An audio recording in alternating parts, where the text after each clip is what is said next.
Block Invest. Parlons investissement tout simplement.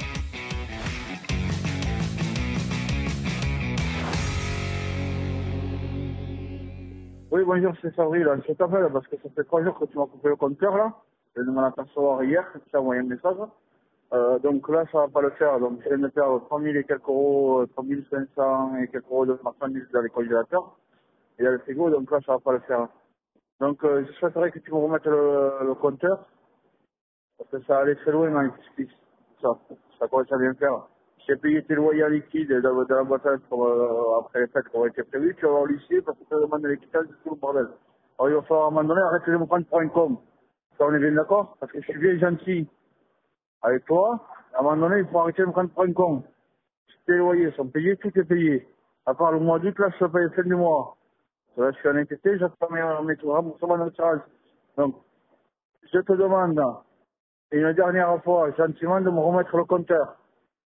Ça va pas le faire du tout. Merci beaucoup. Et bonjour et bienvenue dans ce nouveau podcast de Lock Invest. Ça y est, c'est le début de la saison 2, enfin. Après tous ces mois d'attente, je peux te délivrer la saison 2. Et comme tu l'as entendu, on va commencer par parler de mon fameux locataire qui ne paye pas. Donc je te préviens, ce podcast sera coupé en plusieurs épisodes. Au moins 2, je ne sais pas encore combien il y en aura, mais c'est sûr qu'il y en aura au moins 2, parce que là je vais t'attester des 1 an de procédures qui ont eu lieu. Mais comme d'habitude, si tu ne me connais pas, je me présente, je m'appelle Thomas, je suis investisseur immobilier, je vis uniquement de mes biens immo. Je ne fais pas de location courte durée, je ne vends pas non plus de formation, je fais ça pour le fun. Et le fait de faire des podcasts me permet de me mettre à jour automatiquement, de faire mes propres recherches. Et ça me fait plaisir du coup de partager mes connaissances. Donc avant de commencer, je dois te faire un petit disclaimer sur 2-3 petites choses. Donc premièrement, là, le locataire qui ne paie pas, il s'agit d'un local commercial et non pas d'une habitation. Donc les procédures sont vraisemblablement les mêmes, mais il faut que tu saches que c'est plus facile de virer un locataire dans un local commercial que dans une habitation. Donc là, on va parler d'impayé. La personne, comme tu as pu l'entendre, en fait, il s'agit vraiment d'un arnaqueur. C'est un mec qui ment comme il respire. Donc en fait, c'est vraiment la pire race de ce que tu peux avoir dans l'immobilier. Donc au moment où j'enregistre l'épisode, il faut que tu saches aussi que le procès est encore en cours et donc je livrerai ce podcast à la fin du procès. Mais là, je suis vraiment sur la fin. Alors tu verras que au fur et à mesure, le ton va de plus en plus monter. Dans le podcast, au début, ça commence vraiment tranquillement, une procédure normale. Et je dois te prévenir que ça devient de plus en plus fou, de plus en plus farfelu. Donc je dois te dire que j'ai des preuves, soit des vidéos, des audios, des écrits ou alors des témoins, quand ce n'est pas le cas, de tout ce que je dis. Enfin, de tout ce que je vais attester dans ce podcast. Donc voilà pourquoi ce podcast est une attestation sur l'honneur. Donc je suis au courant que une attestation sur l'honneur est punie d'1 an d'emprisonnement et de 15 000 euros d'amende. Le fait d'établir une attestation ou un certificat faisant état de faits matériellement inexacts.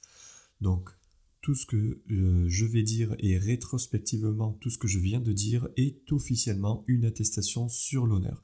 Donc pour toute personne qui est concernée par ce podcast, si ces personnes comptent, me poursuivre pour diffamation, je vous préviens que à mon tour, étant donné que j'ai les preuves de tous mes dires, je vous poursuivrai à mon tour. Donc ce podcast est légalement recevable devant un tribunal. Ok, bon, mais maintenant rentrons tout de suite dans le vif du sujet. Donc si tu écoutes mes podcasts, tu sais que j'aime bien aller droit au but. Donc ce fameux local commercial, pour te planter le décor, je l'ai acheté avec ma résidence principale. On va dire qu'il était livré avec. Donc pour que tu aies une image mentale, quand tu arrives sur la rue principale, tu es face au local commercial, tu as une grande vitrine tout en long. À droite, tu as la porte d'entrée du local commercial et à gauche, tu as la porte d'entrée de ma maison. Donc autant te dire que s'il y a le moindre problème, je ne suis pas très loin pour le régler. Au-delà de ça, ce local commercial, on va dire que c'est un bonus pour moi, vu qu'il était livré avec la maison. Je n'en ai pas besoin pour vivre, donc c'est vraiment du bonus. S'il est loué, il est loué. S'il n'est pas loué, il n'est pas loué. Donc je te dis ça parce que c'est quand même important pour la suite, parce que si tu es dans le même cas, mais que tu as besoin absolument de recevoir les loyers, ben, tu peux très vite te retrouver un peu en porte-à-faux, on va dire. Donc ce local commercial, je voulais que les contrats de baux soient vraiment carrés, étant donné que je connaissais l'agence juste à côté. J'ai décidé en fait de leur donner la procuration pour qu'ils puissent le mettre à la location. Donc je pense que c'était environ fin janvier, là je me souviens plus très bien, mais début 2022, je pense que c'était fin janvier, on trouve un locataire pour une signature le 7 février. Donc le locataire visite une première fois, moi je donne une procuration à l'agence immobilière, parce que je ne suis pas sûr d'être là le jour de la signature, au final j'étais là. Et donc le 7 février 2022, il y a la signature du bail commercial avec l'agence et le locataire. Donc le locataire, en gros, il voulait ouvrir un tacos, kebab, il voulait faire des pizzas, des sushis, bon, il a été un peu trop loin dans son délire, il n'a jamais fait tout ça, mais tu vois que c'était un local destiné à la restauration, sachant que juste à côté, un restaurant avait fermé ses portes. Donc pour te la faire courte, il y a eu le Covid, une personne qui était tombée malade. C'était un restaurant qui faisait vraiment plein, qui était plein tous les midis, parce que aux alentours, si tu veux, il n'y avait pas grand-chose pour aller manger, et il y avait des entreprises qui tous les midis pouvaient venir se déplacer, et c'était le premier endroit où tout le monde allait manger. Et maintenant qu'il était fermé, ben, n'importe qui ouvrait un restaurant ou quoi que ce soit, il pouvait faire un carton plein. Donc signature le 7 février 2022. Donc c'est l'agence qui signe à ma place. Moi je me trouve là finalement. Et au moment de partir, la personne me dit bon, mais je repasse demain pour les travaux. Ok, je ferme la porte. Au bout de 3 mètres, là je me dis mais mince, j'ai pas récupéré la caution. Là c'est l'une de mes règles d'or, normalement je récupère la caution. Et là, je me dis que c'est sûrement l'agence qui l'a. Je n'y pense pas du tout. Je pensais que c'était l'agence qui allait me délivrer de la caution, que ça allait passer via elle au début, même si elle n'allait pas le gérer juste après. Donc je demande à l'agence, finalement, c'est à lui de me donner la caution. Je lui envoie un message, il me dit oui, demain. Bon, d'accord. Donc là, je viens de signer un papier, donc un bail. Je n'ai ni reçu le loyer, ni la caution. Et à ce moment-là, je ne suis pas encore au courant, mais l'agence immobilière non plus n'a pas été payée. Donc autant te dire que ça commence pas très bien. Là, je me dis que ce n'est pas trop grave parce que c'est soit le local est loué, soit il n'est pas loué, il n'y a personne. Donc je me dis, dans le pire des cas, je récupérerai au moins quelques loyers. Le soir même, on va dire, ça devait être à peu près 4 à 5 heures après avoir signé, j'ai reçu pas mal d'appels en me disant attention, surtout ne loue pas à cette personne. Donc c'est des personnes qui sont dans la ville que je ne connais pas, mais qui en voyant ce fameux locataire qui s'appelle Sabri, donc oui, je vais donner son nom et son prénom, je n'hésiterai pas. Donc en voyant cette personne, des gens ont appelé du coup mes parents, étant donné que mon père est plombier. Que tout le monde a son numéro, il laisse beaucoup de messages sur son répondeur, donc surtout les artisans du coin, et au final, pour me dire, dites à votre fils de me rappeler, voici mon numéro.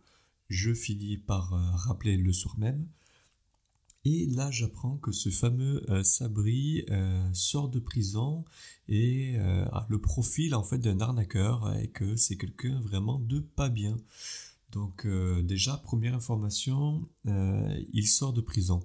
Donc quand tu sors de prison, officiellement, si tu ne le sais pas, tu n'as pas le droit d'être dirigeant de société.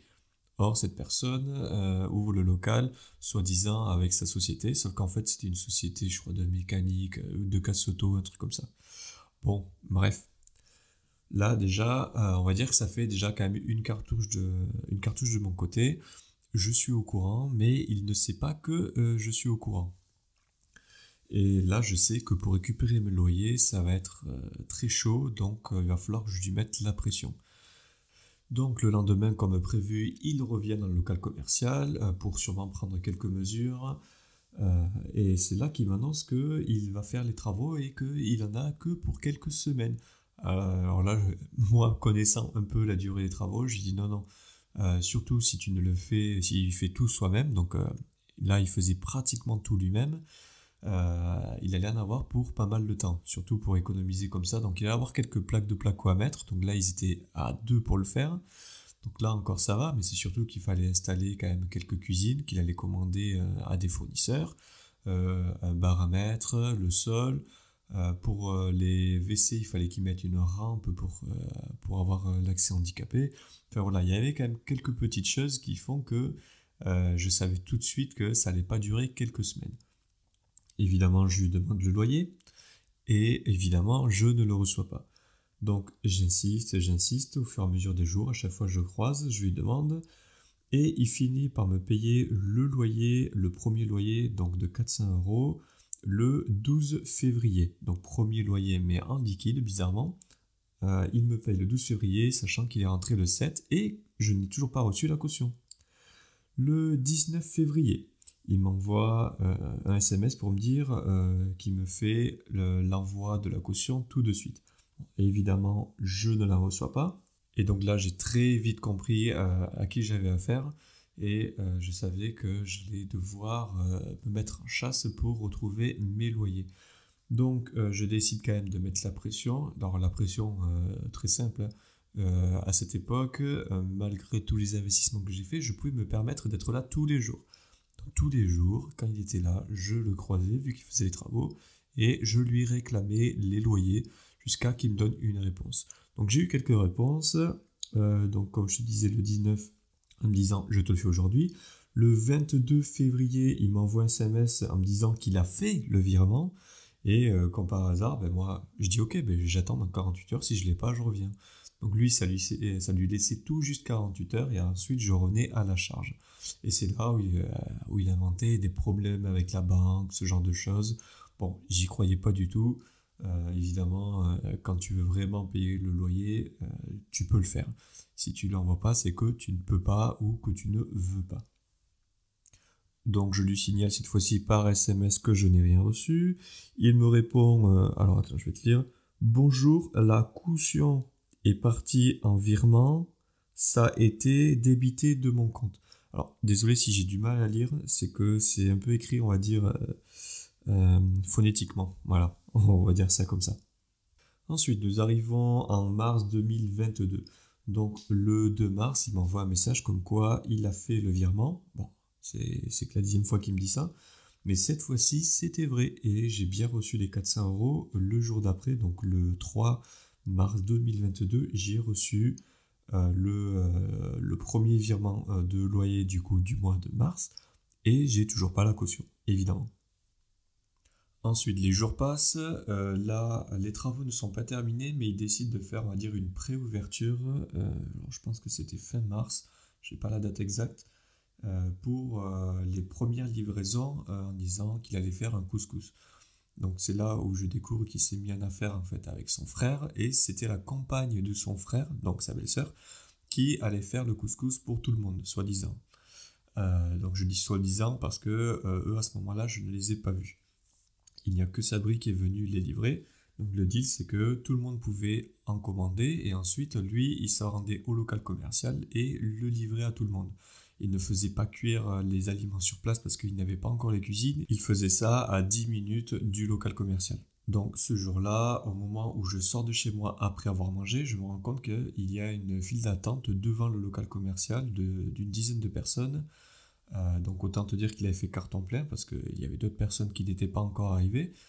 Et le petit souci, c'est qu'il était en retard. Donc il devait livrer les gens sur les coups de midi 30, quelque chose comme ça.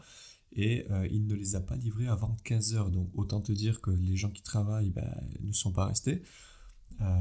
Et que ça lui a fait tout de suite une très mauvaise réputation, on va dire, dès le départ.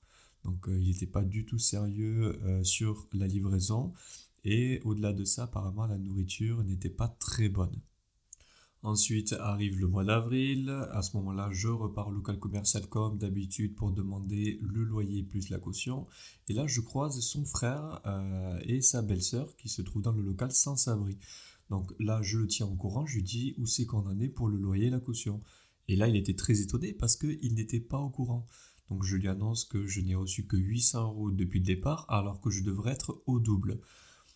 Donc quand je lui annonce que il me manque quand même 800 €, il était quand même très étonné. On marque tout sur un papier et c'est là où je tilte que en fait, étant donné que j'ai reçu que la moitié, je pense que ça devait être le frère qui payait et non pas Sabri.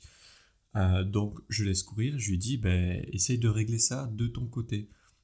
Et là, bizarrement, le 30 avril, donc je reçois le loyer en liquide, encore une fois, mais pour le mois d'avril. Ça veut dire que le lendemain, il me manque toujours un loyer et une caution. Sabri, du coup, décide de me donner un chèque de caution, et me demande de ne pas l'encaisser tout de suite, de l'encaisser vraiment qu'au moment où il serait très en retard. Je décide de faire le gentil, je me dis que ça me laisse une cartouche de mon côté. Mais il y a un petit truc que j'ai pas remarqué, c'est que je vois qu'il y a marqué son nom de famille, donc Dridi, et il y a marqué les 400 € et la signature. Jusque-là, tout va bien, sauf que ce n'était pas son prénom. Ce n'était pas Sabri Dridi, mais c'était son frère. À ce moment-là, je ne m'en rends pas du tout compte jusqu'au jour où je l'ai encaissé, mais ça je t'en reparle après. Je décide de le garder de côté et en fait, il allait arnaquer son frère. Donc il n'a pas hésité à piquer le chèque de son frère. Donc là, on arrive sur le mois de mai. Donc, mois de mai, qu'est-ce qui se passe? Début du mois de mai, il m'annonce que sa belle-sœur lui aurait soi-disant volé de l'argent. Alors, les sommes, c'était quelque chose comme 3 000 €, aux alentours de 3 000 € qu'il m'avait annoncé. Que sa sœur aurait soi-disant volé et envoyé ça en Tunisie. Et par conséquent, je n'allais plus revoir son frère et sa belle-sœur dans le local commercial. Bon, bizarrement, c'était juste après que j'ai annoncé à son frère qu'il me manquait 800 €, comme de par hasard. Donc, je ne l'ai plus jamais revu après ça, et c'était Sabri qui tenait le local tout seul. Donc là, tu commences à me connaître, je mets de plus en plus la pression en lui disant que le chèque, je vais l'encaisser début du mois prochain si je ne reçois rien du tout. Là, il commence un peu à prendre peur, donc le 28 mai, il m'envoie un message. Donc le petit SMS c'était bonjour, le chèque, ce pas la peine de le déposer car le compte a été ferme, car je cesse ouvert à BP, mais mardi le virement de ce mois-ci sera fait. Tord le papier mardi dans la journée, merci cordialement. Ensuite il rajoute tu peux déchirer le chèque, on ferme le compte car j'ai ouvert tout à la BP. Ok. Donc il a pas mal insisté sur déchirer le chèque, mais c'est pas tout. À la fin du mois, le 30 mai, il me laisse une petite feuille, alors c'est même pas format 4, un petit papier que je vais te lire. Alors c'est objet de point, bonjour. Je vous fais courrier à ce jour, le 30/05/2022, licenciement que j'ai eu fin avril du cambriolage au siège social et les détournements de fonds et piratage sur mes comptes. Alors, le mec, il a eu la totale détournement de fonds, il y a eu un licenciement et on lui a piraté les comptes. Alors, là, il y a vraiment tous les malheurs du monde. Donc, je continue. J'ai dû ouvrir mes comptes pro et perso à la Banque Populaire qui a été alors, il y a écrit finalisé, mais je pense que ça devait être un F à la base, finalisé, le 28/05/2022. À ce jour, j'ai mis en place un virement permanent tous les 5 de chaque mois. Et je te dis, là, je te fais la traduction. De monte de 400 € loyer. Je vous précise aussi que ce jour, mes fonds que j'ai demande à faire le transfert. Je pense que c'était transfert qu'il voulait écrire. Sur ma nouvelle banque car les autres comptes ont été clôture à ma demande.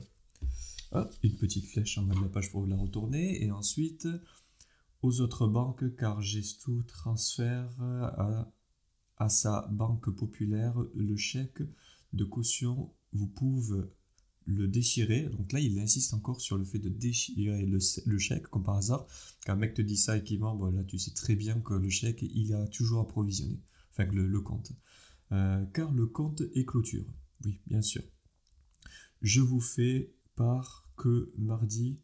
il manque un mot. Je vous fais part que mardi 31/5/2022, je vais contacter ma banque à la Banque Populaire pour voir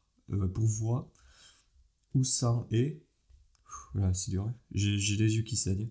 Là, je t'avoue, je me sacrifie pour toi. Des transferts vers mes comptes, car à ce jour, rien eu sur les comptes.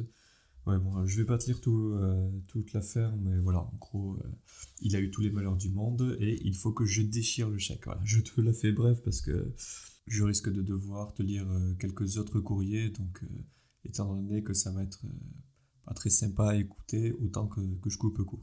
Donc, fin du mois de mai. Au passage, il me doit 53,37 € pour l'eau, qu'il ne me paie pas, évidemment. Je lui fais signer un papier comme quoi il me doit cette somme. Et ensuite, je le préviens que je vais lui envoyer des courriers à recommander pour non-paiement. Et à la suite de ces 3 courriers, je contacterai un huissier de justice. Enfin, je mets au courant de toute la procédure, de tout ce que je compte faire juridiquement parlant. Bien, tout ça, ça nous amène au mois de juin. Et au mois de juin, c'est un peu un moment charnière parce que j'ai décidé du coup de ne pas appeler directement l'huissier parce qu'à la fin du mois, il y avait les fêtes de village. Et je sais que pendant les fêtes de village, ils pouvaient se renflouer. En fait, tu fais 50% de ton chiffre d'affaires à ce moment-là. Donc, je décide juste de le prévenir, comme je t'ai dit, des courriers. Et je lui envoie le premier courrier le 5 juin 2022. Donc 5 juin, il reçoit le premier courrier officiel en recommandé de rappel de loyer impayé. Donc c'est un courrier, les courriers d'ailleurs que je vais t'énumérer, si tu veux que je te les file, tu n'hésites pas à me contacter sur mon Insta, je te les enverrai si j'ai le temps. Donc j'envoie ce premier courrier et en fait plus ça va, plus on monte crescendo. Le 12 juin, je le préviens qu'il va recevoir son deuxième courrier en recommandé. Il me dit oui, très bien. Et en parallèle de ça, je me doute que je ne vais pas être payé. Étant donné que j'avais invité pas mal de monde chez moi, j'ai trouvé un bon deal. On s'est arrangé pour que, au lieu de me payer l'eau, il allait me donner l'équivalent de 50 € de tacos. Donc c'était des demi-tacos de mémoire, je sais pas, il devait y en avoir 20 ou 25, quelque chose comme ça, je n'ai plus le chiffre exact en tête, mais je commande assez de tacos pour nourrir tous mes invités, et au moins comme ça me permettra de me dire, j'ai pas tout perdu dans l'histoire. Le 13 juin, donc il reçoit son deuxième courrier qui s'appelle réclamation loyer impayé. Donc là, dans ce courrier, en gros, je fais état depuis quand est-ce qu'il est dans le local commercial, et de tous les paiements qu'il n'a pas effectués depuis le début. Et ensuite, je lui demande de régulariser sa situation sous 8 Donc en gros, ça lui laisse 8 jours. Et sous 8 jours, sinon, il reçoit mon troisième et dernier courrier. Donc là, j'avais quand même calculé le truc parce que ça fait que si j'envoie ça le 13, sous 8 ça veut dire que le suivant, je dois l'envoyer le 21. Le 21, pareil, c'est sous 8 aussi, le dernier. Et ça nous amène, au 28 juin. Sachant que les fêtes du village s'arrêtaient le 27. Donc ça lui laissait tout juste l'occasion de pouvoir me payer à temps. Donc là, je savais qu'après le dernier courrier, sous 8, il avait l'argent sur les comptes. Bon, comme tu t'en doutes, il ne me paye pas entre le 13 et le 21. Le 21, je lui renvoie un courrier recommandé. Cette fois-ci, c'est une mise en demeure pour non-paiement de loyer. Et suite à quoi, ce non-paiement, je contacterai un huissier sous 8. Mais ce courrier, il n'est jamais allé le chercher. J'ai reçu le retour de ce courrier en recommandé chez moi, donc la poste me l'a renvoyé. Alors dans ces cas-là, petit conseil au passage, tu n'ouvres surtout pas le courrier pour avoir cette preuve. Et tous les courriers que tu as envoyés, il te faut faire une copie et toi tu recevras l'avis de réception. Donc tu attaches l'avis de réception avec le courrier déjà envoyé, ce qui te servira pour la procédure plus tard. Et là, ça y est, du 24 au 27 juin, c'est les fêtes du village. Donc pour que tu arrives à t'imaginer, il installe un bar à l'extérieur pour pouvoir avoir tous les clients dehors. Il vend de l'alcool. Alors de mémoire, il me semble qu'il y avait de l'alcool fort, étant donné qu'il y avait du coca aussi. Il me semble qu'il y avait du whisky, mais tout ça, il vendait sans licence. C'était complètement interdit. Le bar qu'il a mis à l'extérieur, alors là, je ne sais pas, mais je ne pense pas que c'était forcément très autorisé. Mais là, je n'ai aucune preuve. Il se peut que je me trompe là-dessus. Il me demande le code Wi-Fi, soi-disant qu'il y a des problèmes avec la box pour mettre la musique. Donc, étant donné qu'on ne capte pas très bien là où il se trouve, il me demande le code Wi-Fi. Bon, évidemment, je ne lui donne pas. Je sais très bien que c'est parce qu'il ne paye pas Internet. Et moi, je fais ma petite soirée dans la cour de la maison avec mes amis. D'ailleurs, j'en profite à ce moment-là. Mes potes me disent qu'il leur manque du coca pour faire les mélanges. Je sors dehors et je lui demande du coca parce qu'il m'avait dit très généreusement, si tu as besoin du coca ou de quoi que ce soit, tu viens. Je me dis, je vais en profiter. Je sors du coup à l'extérieur le soir, il me demande du coca. Il me dit, tu veux combien de bouteilles? Je récupère, je sais plus, 1 ou 2 bouteilles. Il me semble que c'était 2. Et puis je rentre. Donc ils ont dit qu'ils allaient me donner des bouteilles si j'en avais besoin. Et donc j'en ai profité parce que je savais qu'après ça, c'était la fin. Eux, ils le savaient. Ils ne savaient pas que moi j'étais au parfum aussi. Mais évidemment, je me suis dit autant en profiter parce qu'après, le ton risque de changer. Évidemment, après le 27, clôture des fêtes de village. Et qu'est-ce qui se passe après? Ils ferment le local commercial à la clientèle. Donc là, c'est rideau. Les fournisseurs viennent récupérer le bar à l'extérieur. Ne sont pas payés, mais ça, à ce moment-là, je ne suis pas au courant. Même si je m'en doute quand même un peu. Et là, il met sur la porte d'entrée ITT. Donc vraiment une feuille A4, un marqueur ITT, et voilà. Et c'est tout ce que tu as comme information.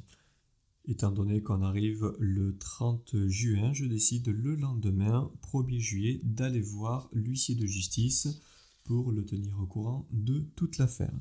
Donc le premier, je pars voir l'huissier, je lui résume toute la situation, et là je me rappelle que j'ai un chèque qui n'est pas encaissé. Donc l'huissier me dit, écoutez, allez encaisser le chèque et vous revenez me voir juste après. Je décide d'aller encaisser ce fameux chèque. Sous 24 heures, il est validé.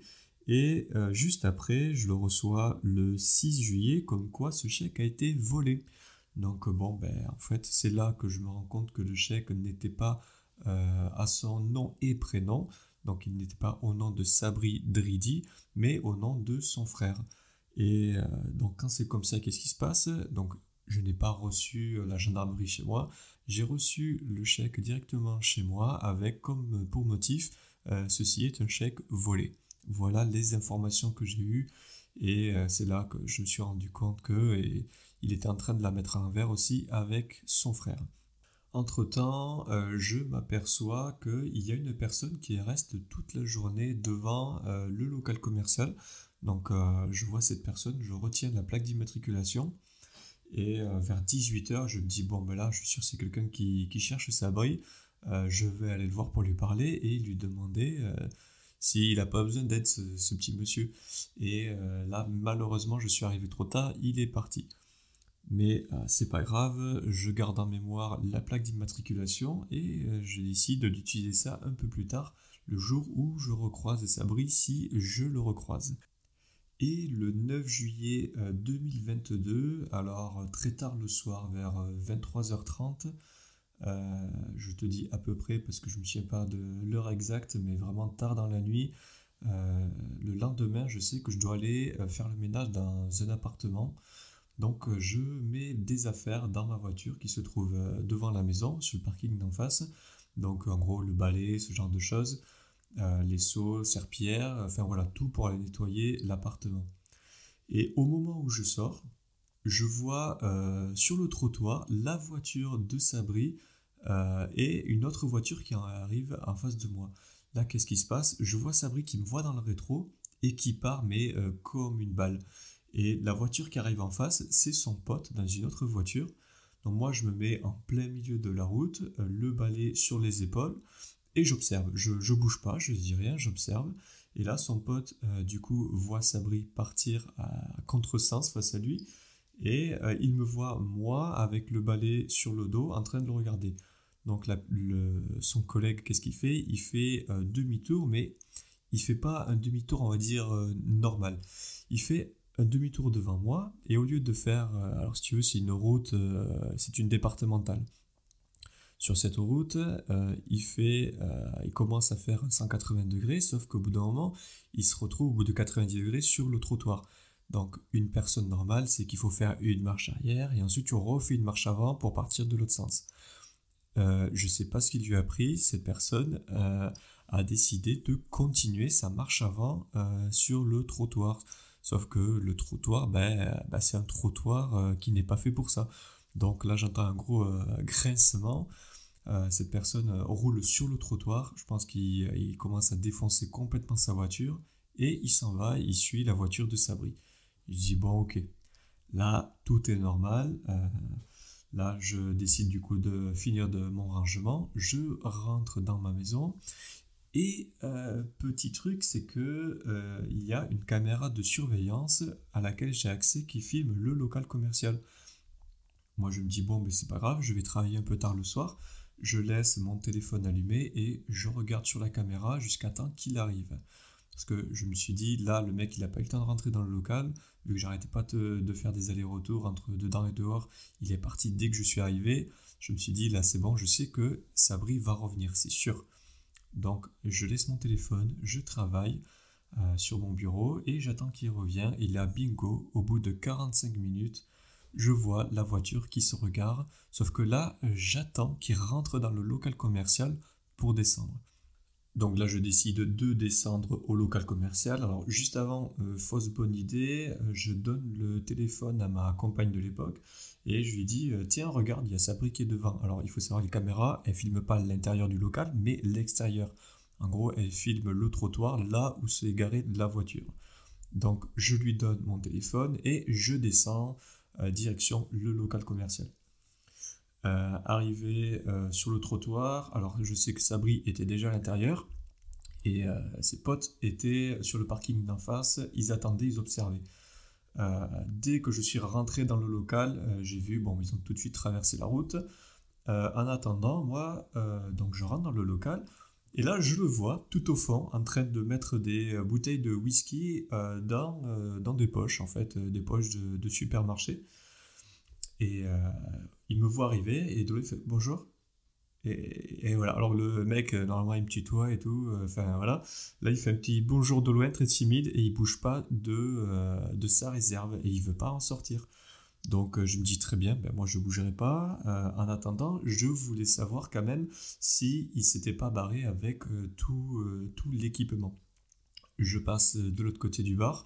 Alors c'est un grand rectangle, si tu veux, le local commercial. Je fais tout le tour. Je regarde un peu partout et je fais bien exprès de garder les mains dans les poches parce qu'il y a une installation Verisure à l'intérieur et donc tout est enregistré. Alors même si c'est seulement sur des disques durs qu'il n'y a aucun accès à Internet, donc même si tu braques le truc, les flics ne seront jamais au courant. C'est quand même enregistré, mais je sais qu'il pouvait utiliser ça contre moi si je suis dans un angle où on ne me voit pas. Donc je fais bien exprès de garder les mains dans les poches, je fais tout le tour, et là je vois qu'il y a une montagne d'alcool, de boissons et tout ça, mais vraiment jusqu'au plafond. Donc là je vois qu'en fait il n'est pas prêt de partir, et lui en fait il vient le soir. Oui, parce que ce que je ne t'ai pas dit, c'est que de temps en temps, il vient le soir juste pour récupérer quelques affaires, et je pense, alors là je n'ai aucune preuve, mais c'est logique avec tout ce qu'il ramène d'aller les revendre ailleurs. À partir de ce moment-là, une fois que j'ai fait le tour, je me remets au même endroit, et là il veut toujours pas sortir de sa réserve. Il y a un de ses potes qui rentre dans le local commercial. Et il fait, on va dire, il fait 2-3 mètres, il avance un peu vers moi, puis il bouge plus, genre pour mettre un coup de pression. Bon, alors là, avant de continuer l'histoire, il faut que tu saches aussi que quand j'étais à l'armée, j'avais une particularité, c'est que, alors comment te dire ça simplement, quand il fallait s'occuper de la torture psychologique, pour la formation de nos militaires, c'est moi qui m'en occupais. Alors si tu es militaire, je vais t'expliquer, tu vas vite comprendre. Pendant les CME, alors maintenant c'est un autre nom, je ne sais plus lequel c'est, pour ceux qui sont civils, en gros pour passer en grade, dans l'encadrement, tu dois former les gens à commander, tout ça.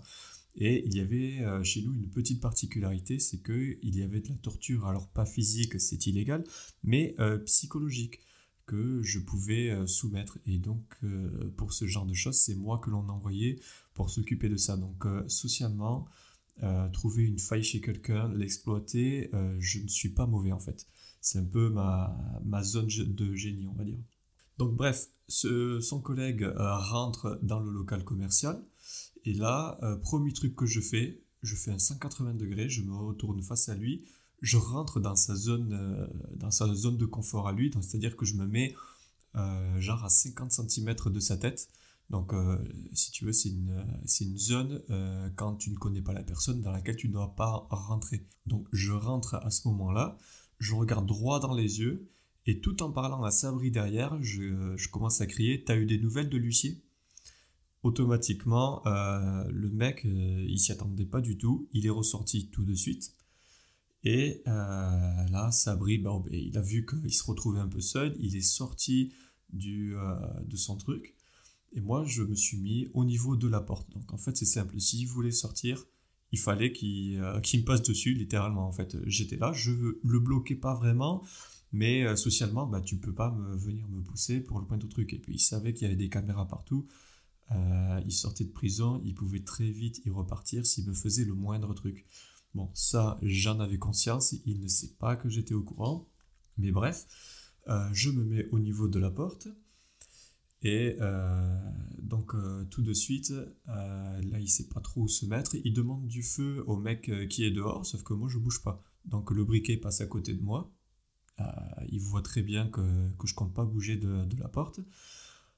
Au final, il commence à vouloir me parler. Je dis tout de suite, je dis, est-ce que tu as eu des nouvelles de l'huissier?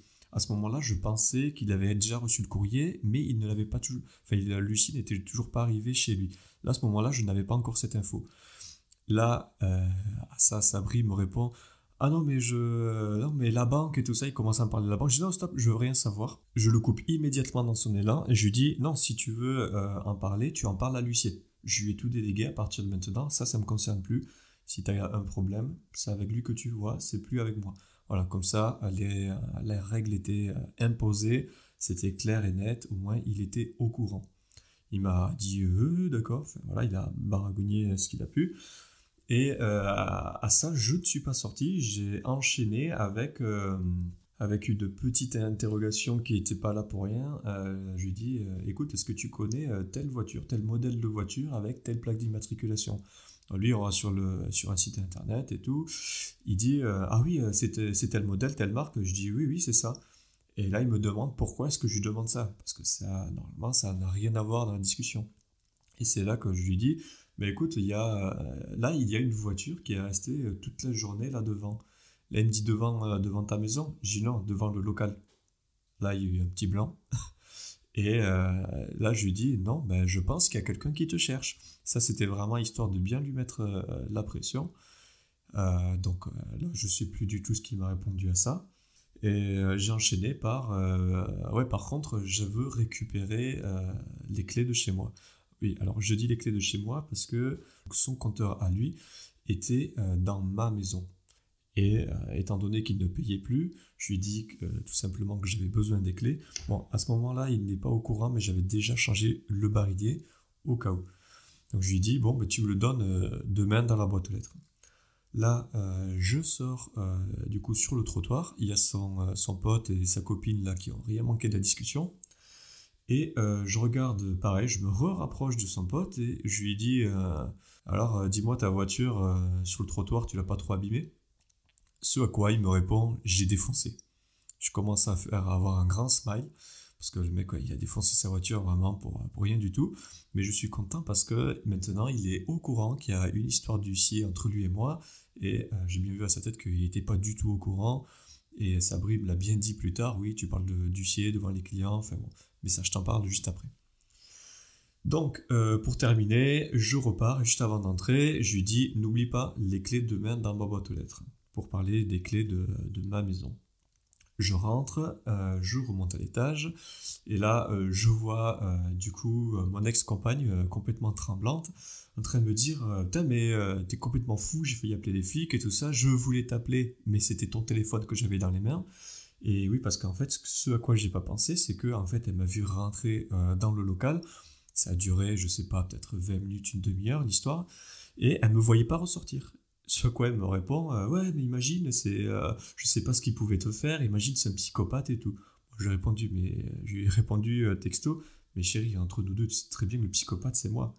Voilà, elle m'a répondu tout de suite, oui, c'est vrai. Bon, là, du coup, je me suis dit, c'est la dernière fois que je la préviens, j'y vais sans lui dire. Et puis voilà. Le lendemain, du coup, le 10 juillet 2022, je reçois du coup un autre courrier recommandé dans ma boîte aux lettres.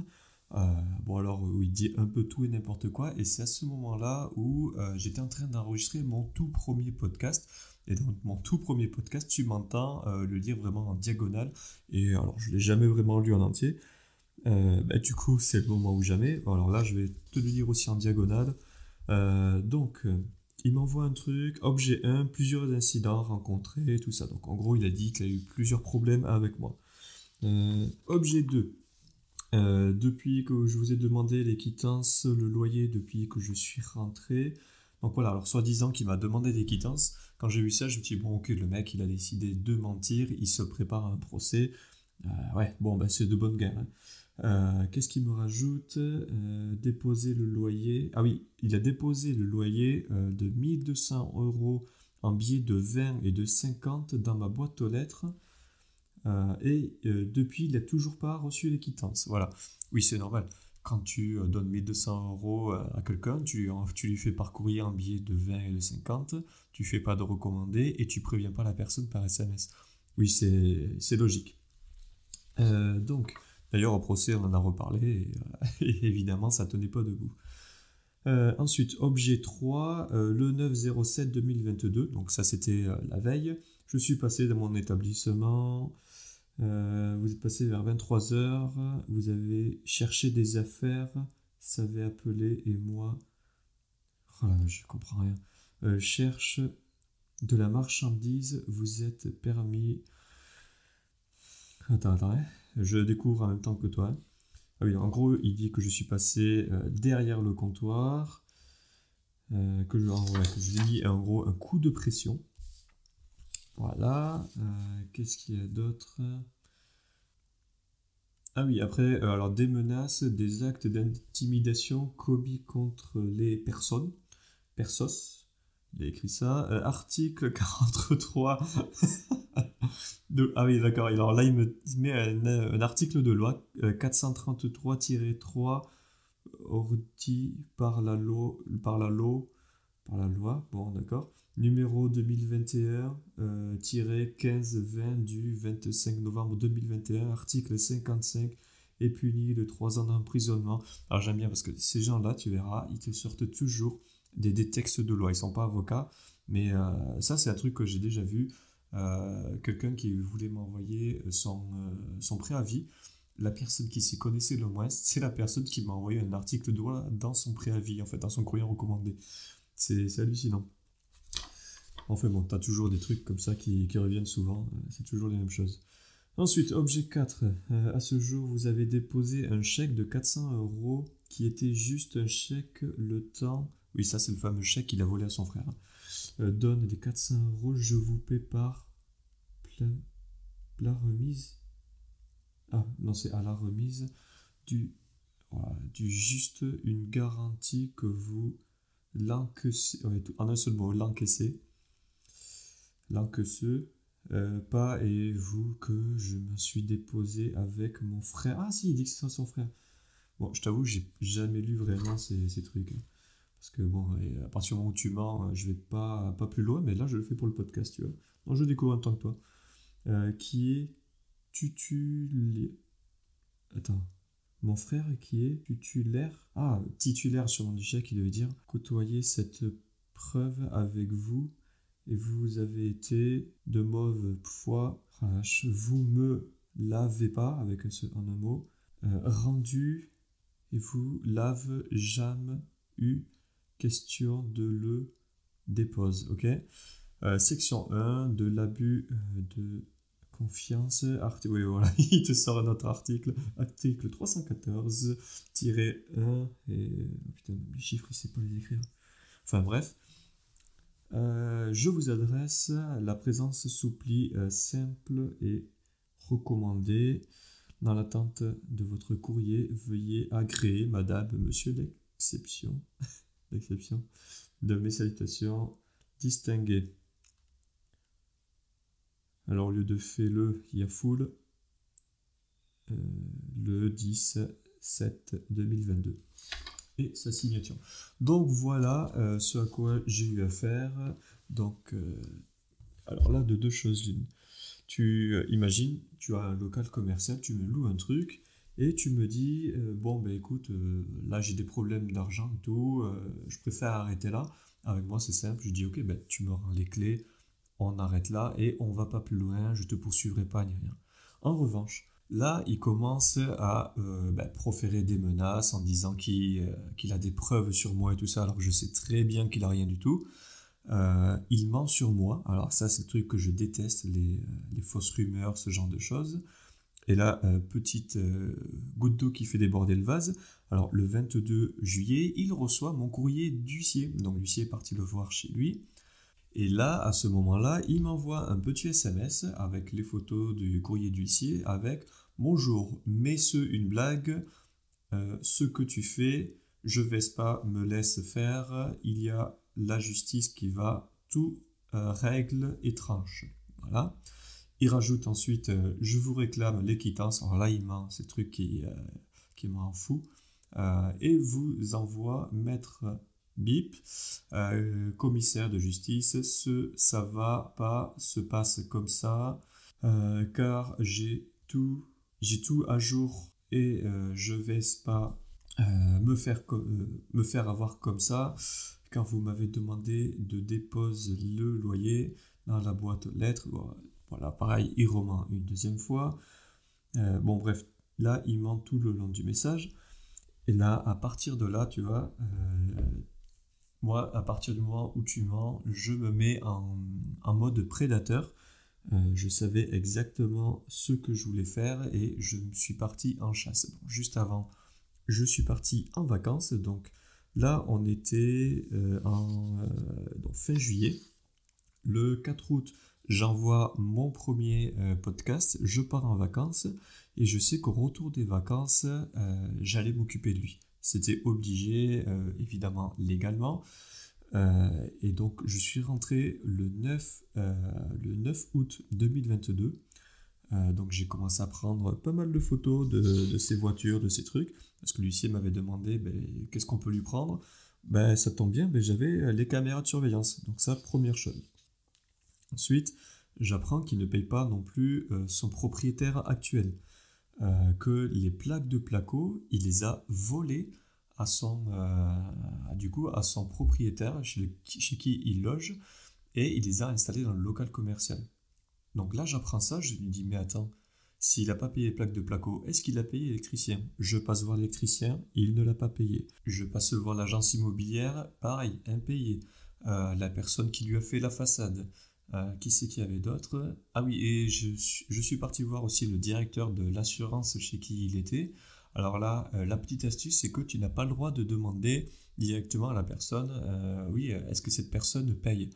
Par contre, tu peux légalement lui envoyer un email en lui disant, j'ai besoin de l'attestation en tant que propriétaire, comme quoi mon locataire paye bien. Et ce à quoi le directeur m'a renvoyé un email en me disant désolé, je ne peux pas vous donner l'attestation car cette personne n'est pas à jour de ses paiements. Là, légalement, tu as le droit. Donc évidemment, j'ai envoyé le mail, j'étais devant la personne. À un moment où on a fait ça, mais c'était que pour devant le tribunal, ce soit légalement recevable. Le soir, je rentre chez moi et je cogite un peu, je continue un peu à chercher. Et ensuite, j'appelle la CAF parce que j'ai réussi à avoir quelques renseignements comme quoi sa compagne avec qui il vivait s'était mis officiellement mère célibataire, ce qui fait qu'il pouvait toucher des aides. Moi, bon citoyen que je suis, j'ai prévenu la CAF. Dans toutes ces emmerdes, tu vois, il les aurait pas eu s'il m'avait redonné les clés, qu'il m'aurait dit, pardon, ok, on s'arrête là tout de suite.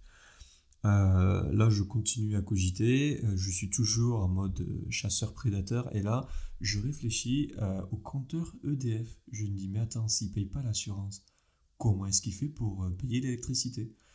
Le compteur se retrouve du coup dans ma maison, étant donné que c'est le lieu commun, et là, je vois pas que les plombs ont été enlevés et qu'un fusible du coup a été mis en place. Ce qui veut dire que depuis le début, il ne payait pas le courant. Le lendemain, du coup, je décide d'appeler EDF. Et là, EDF, quand je les contacte, me préviennent qu'il n'y a aucun compteur d'ouvert. Donc je leur précise ici, il y a bien un compteur électrique d'ouvert. Donc comment ça se fait qu'il y a encore le courant? Il m'a dit, monsieur, ce compteur a été ouvert pour la dernière fois en 2015, donc il n'est pas censé avoir de courant. Là, je demande à ce professionnel comment est-ce que je dois faire, quelle est la procédure si je souhaite couper le courant. À la fin, il finit par me dire que il faut que je fasse une main courante à la gendarmerie et ensuite si je coupe le courant, eh bien, légalement, on ne pourra rien me reprocher parce que j'ai coupé un compteur qui n'existe pas en fait, qui n'est pas censé être là, mais pour me couvrir, il faut que je prévienne la gendarmerie. Donc c'est ce que je fais le lendemain. Là, nous sommes le 10 août 2022. Je dépose une main courante dans l'après-midi à 16h21 très exactement. Et au moment où, à la gendarmerie, je les rencontre pour la première fois, quand je leur dis « Est-ce que vous voulez que je vous épelle son nom ?» Sur quoi le gendarme me répond « Non, non, vous en faites pas, on connaît très bien. » Bon, déjà, ça sent bon, ça aussi. Et qu'est-ce qui se passe? Donc le 12 août, le lendemain, je coupe EDF. Et là, à partir de 18h, ça y est, je reçois des menaces sur mon téléphone. Oui, c'est encore Fabrice. Ouais, je te rappelle, là, pour le compteur, comment on fait, parce que là, ça commence à bien faire, là. Là, ça va pas le faire du tout, là. J'ai bien gentil et pas cher avec toi, mais là, je vais plus rigoler avec toi. Moi, je suis pas un paysan, hein, donc je suis pas averti. Donc, je te prie de me remettre le compteur. Et vite. Et vite. Très vite. Là, je suis là dans 20 minutes. Les intérêts qui sont remis le compteur. Ça va pas le faire. Donc là, il m'a laissé 2 messages vocaux, pas mal d'appels manqués. On est toujours le 12 août.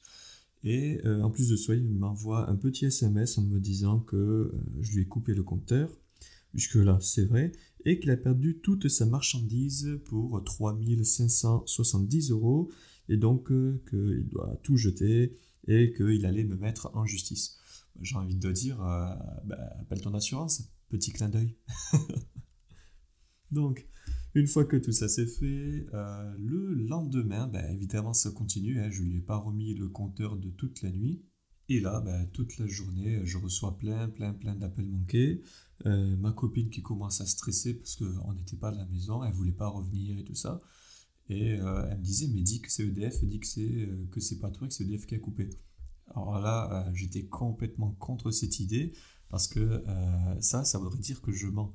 À partir du moment où tu fais une erreur, quelque chose qui n'est pas dans les règles devant un arnaqueur, c'est la meilleure solution, enfin c'est le meilleur raccourci pour arriver à t'arnaquer à son tour en fait. Les gens qui sont arnaqués, généralement c'est qu'ils font quelque chose de pas bien ou enfin voilà, c'est toujours très borderline. Et je voulais pas en fait qu'il y ait une faille parce que je sais très bien comment ça marche. Mais elle stressait tellement que je lui ai quand même envoyé un SMS mais sans mentir. Alors, c'est simple, le seul message que je lui ai envoyé, c'est pas moi, c'est EDF. Donc, j'ai pas dit que c'était EDF qui avait coupé, j'ai juste dit que c'était EDF, mais j'ai pas dit que c'est moi qui les avais appelés et tout de suite pour après aller couper le courant. Donc, et bizarrement, qu'est-ce qui se passe? Non, j'ai appelé EDF, t'es un menteur. Voyons, je vais t'attendre devant chez toi, tu vas payer toute la bouffe. Ce correspondant a essayé de vous joindre 8 fois sans laisser de message. Voilà, donc ça continue comme ça, il me fait des menaces, il continue à dire que j'ai menti. Donc du coup, j'en veux un peu à ma compagne d'avoir envoyé ce message. Je lui dis, la prochaine fois, tu te mêles pas de mes affaires, tu me laisses faire.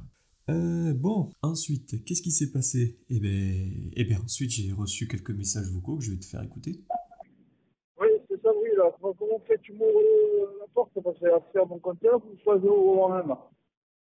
Donc rappelle-moi vite parce que là, tu commences à me monter la lumière là. Donc c'est soit tu ouvres la porte, tu ouvres le compteur, parce que j'ai l'accès avec le compteur sur mon bail, soit c'est moi qui l'ouvre la porte. Allez, Donc à ce moment-là, on est le soir, je m'attends à ce qu'il débarque, évidemment, mais sauf que les clés qu'il a ne sont plus valables étant donné que j'ai changé le barillet. Donc il continue à m'appeler, alors il ne sonne pas une seule fois à ma porte bizarrement, mais il n'arrête pas d'essayer de me harceler et il me laisse notre petit message sympathique au moment d'arriver. oh la calotte, réponds-moi vite. Vite maintenant. Réponds-moi vite. Donc là, il voit que ça ne fonctionne pas du tout. Je suis vraiment muré pour moi. De mon côté, il n'y a pas un seul message, mis à part le fameux message que j'ai dû envoyer malgré moi sur le compteur EDF. Mais à part ça, aucun appel, aucun truc. En fait, c'est simple. Je bloque tout simplement et puis je laisse parler dans le vide, s'énerver tout seul. Et ensuite, je reçois ce nouveau message. Donc, il essaye de changer de stratégie. Tu peux rallumer le contrat, le compteur, s'il te plaît? Le disjoncteur? Bon, évidemment, ça n'a pas du tout marché et donc il est passé à une autre stratégie. Donc, le son que tu entends derrière, c'est moi en train de le filmer, lui, en train d'essayer de rentrer par effraction chez moi. Donc, il a essayé à plusieurs reprises, j'ai décidé de le filmer avant d'appeler la gendarmerie. Donc, écoute bien.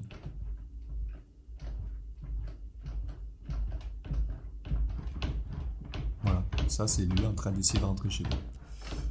Quelqu'un essaie de rentrer chez moi, qu'est-ce que je fais? Eh ben, j'appelle la gendarmerie. Donc, après avoir appelé la gendarmerie, il se déplace. Là, j'entends sonner, ce que lui ne faisait pas. Donc, j'ouvre et là, je vois du coup deux agents sur place. Donc là, on commence à s'expliquer. Il m'explique qu'il doit mettre le compteur. Lui m'explique qu'il a le droit de rentrer et qu'il a un compte Total Énergie sur ce compteur. Donc en réalité, c'était faux. Il a juste été sur son téléphone. Il a fait genre qu'il allait faire une souscription à cette adresse sans la faire. Son but, c'était juste qu'il y ait le courant et puis c'est tout. Donc, c'était aussi pour essayer de m'avoir en faisant un tu m'as coupé alors que j'avais un contrat, je vais t'avoir. Enfin, voilà. Tu connais le truc. Je me laisse pas démonter. Évidemment, je ne lui remets pas l'électricité. Je demande à la gendarme, donc la sergent-chef, de rentrer avec qui j'aimerais parler en privé. Je lui explique que j'ai tous les enregistrements de lui en train d'essayer de rentrer chez moi, l'enregistrement de EDF, parce que j'ai enregistré tous les appels en me disant que c'était bon, que j'avais le droit de couper le compteur. Je leur ai donné ma main courante de la veille qu'elle a pris en photo. Et ensuite, avant de partir, j'ai voulu quand même faire passer un message à Sabri, donc je ne sais pas vraiment s'il est passé, mais j'étais un peu plus tranquille après. J'ai prévenu la gendarme que la prochaine fois qu'il essayait de rentrer chez moi, il aurait mon 9 mm sur la tête. Autant te dire qu'elle s'est un peu gratté la tête, elle est restée vraiment dans son boulot en me disant qu'il fallait pas dire ça, il fallait pas en arriver jusque-là, enfin bon, voilà. Ah oui, parce qu'il faut que tu saches que je suis armé chez moi. Voilà, et je te rappelle aussi que ceci est toujours une attestation sur l'honneur. Donc, pour finir, les gendarmes finissent par partir. Ils expliquent à Sabri que j'ai le droit de remettre le courant si j'ai envie ou pas. Je ferme la clé, on se dit ciao. Sabri n'essaye plus de rentrer. Par contre, il y a une chose qui était vraie et une erreur que j'ai commise, c'est que légalement, ma maison, vu qu'il y a le compteur à l'entrée, ce sont des parties communes, donc je ne peux pas porter plainte contre lui, car ce n'est pas une tentative d'effraction, parce que c'est sur le bail, il y a marqué qu'il avait accès au compteur. Donc en fait, là, j'étais complètement piégé, je ne pouvais rien faire. J'aurais pu essayer de le mettre en échec, mais là, c'était peine perdue. Même s'il me pète la porte et qu'il rentre, ce n'est pas une tentative d'effraction. Donc, juste après, les gendarmes partent et le petit souci, c'est que moi, je devais partir sur un championnat du monde le week-end qui arrivait. Donc, je sais plus si c'était le lendemain. Oui, voilà, c'était le 14 août. Je partais pour un championnat pendant 2 semaines et j'allais laisser ma copine toute seule à la maison. Donc, je lui dis, écoute, je remets le compteur et je m'en occuperai quand je reviendrai, comme ça tu seras tranquille. J'ai remis le compteur, pendant 2 semaines, elle a été tranquille, elle ne l'a même pas croisé, donc c'était vraiment bien pour elle. Et durant le championnat, je reçois un appel d'Enedis en disant qu'il faut qu'ils viennent pour enlever un compteur. Et donc apparemment, c'était la gendarmerie qui, eux, ont déposé plainte pour vol d'énergie. Donc là, j'étais vraiment très content de savoir qu'Enedis allait passer pour enlever ce fameux compteur électrique. Mais avant ça, ou plutôt en parallèle, l'huissier à qui j'ai affaire ne pouvait pas directement aller au tribunal. Il m'a dit que je devais être représenté par un avocat. Alors là, c'était vraiment la première fois que je faisais ça. Du coup, je n'étais pas au courant des procédures. Si j'avais su, j'aurais pris un avocat dès le départ. Donc l'avocat était pris assez vite, mais pour les dates de tribunal, mi-août, autant te dire que c'est foutu. Donc je devais attendre d'avoir une date pour le tribunal que je ne pouvais pas avoir tout de suite parce que tout le monde était en vacances. Et ceux qui devaient avoir les dates, en gros tout ce qui était en août était décalé en septembre, ceux qui étaient en septembre étaient décalés en octobre, ainsi de suite. Je devais prendre mon mal en patience, je profite de mes vacances, j'attends le retour du coup d'Enedis pour l'enlèvement du compteur, ce qui allait vraiment me faire très plaisir. Et en attendant, je profite de mon petit championnat. Et pour la suite de l'histoire, eh bien, je vais devoir te faire patienter et te faire attendre le prochain épisode parce que là, je vois que je viens de dépasser les 1 heure de podcast. Donc, je te promets juste une chose, c'est que pour la suite, il y aura encore plus d'huissiers, encore plus de gendarmerie, encore plus de vidéos et d'audio du coup pour toi. Donc, prépare-toi parce que ça va être assez sympa et j'ai hâte vraiment de l'enregistrer. Donc, si tu as des questions, n'hésite pas à me les envoyer sur mon Insta comme d'habitude. Et comme d'habitude, si j'ai bafouillé, si je fais beaucoup de répétitions, c'est que je n'ai pas du tout l'habitude de faire des podcasts. Je suis toujours pas rodé à l'exercice. Donc excuse-moi d'avance. C'est pas mon boulot numéro 1. Donc voilà, n'hésite pas à me contacter. Et sur ce, je te dis à la prochaine dans le prochain épisode. Salut! Merci d'avoir écouté ce podcast. Si cela vous a plu, n'hésitez pas à le partager. Pour participer au podcast, envoyez vos questions sur Instagram, à LocInvest.